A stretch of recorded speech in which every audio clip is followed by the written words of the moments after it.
ವೀಕ್ಷಕರೇ, ನೀವು ನೋಡ್ತಾ ಇದ್ದೀರಾ ಜಿಟಿವಿ ಕನ್ನಡ ನ್ಯೂಸ್. ನಾನು ಲಕ್ಷ್ಮೀ ಬಿರಾದಾರ್. ಗಂಗಾಧರ್ ಚರ್ಚ್ ಪ್ರಕರಣದ ಆರೋಪಿಗಳಿಗೆ ಮಾನ್ಯ ಉಚ್ಚ ನ್ಯಾಯಾಲಯದಿಂದ ಜಾಮೀನು.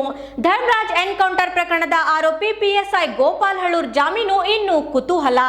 ಭೀಮಾ ತೀರದ ಧರ್ಮರಾಜ್ ಎನ್ಕೌಂಟರ್ ಪ್ರಕರಣ ಹಾಗೂ ಗಂಗಾಧರ್ ಚರ್ಚ್ ನಿಗೂಢ ಕೊಲೆ ಪ್ರಕರಣದಲ್ಲಿ ಆರೋಪಿತರಾದ ಪಿಎಸ್ಐ ಗೋಪಾಲ್ ಹಳ್ಳೂರ್ ಹಾಗೂ ಪೊಲೀಸ್ ಕಾನ್ಸ್ಟೇಬಲ್ ಆದ ಚಂದ್ರಶೇಖರ್ ಜಾಧವ್, ಸಿದ್ದಾರೂಢ್ ಉರ್ಫ್ ಸಿದ್ದು ರುಗ್ಗಿ, ಗದ್ಯಪ್ಪ ನಾಯ್ಕೋಡಿ, ಚರ್ಚನ್ ಪೊಲೀಸ್ ಠಾಣೆ ಗುನ್ನಾ ನಂಬರ್ 92 ಆಫ್ 18 ಮತ್ತು ಧರ್ಮರಾಜ್ ಚರ್ಚನ್ ಎನ್ಕೌಂಟರ್ ದ ಚರ್ಚನ್ ಪೊಲೀಸ್ ಠಾಣಾ ಗುನ್ನಾ ನಂಬರ್ 171 ಆಫ್ 17 ಇದರಲ್ಲಿ ಮಾನ್ಯ ಉಚ್ಚ ನ್ಯಾಯಾಲಯ ಕಲಬುರಗಿ ಪೀಠದಲ್ಲಿ ಷರತ್ತುಬದ್ಧ ಜಾಮೀನು ಮಂಜೂರಾಗಿದೆ.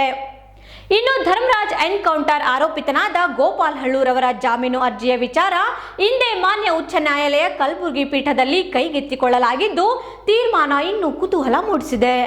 ಇದಿಷ್ಟು ಈ ಹೊತ್ತಿನ ಸುದ್ದಿ. ಮತ್ತಷ್ಟು ಸುದ್ದಿಗಾಗಿ ನೋಡ್ತಾ ಇರಿ ಜಿಟಿವಿ ನ್ಯೂಸ್. ಜಿ ಅಂದ್ರೆ ಇದು ಜೀನಿಯಸ್.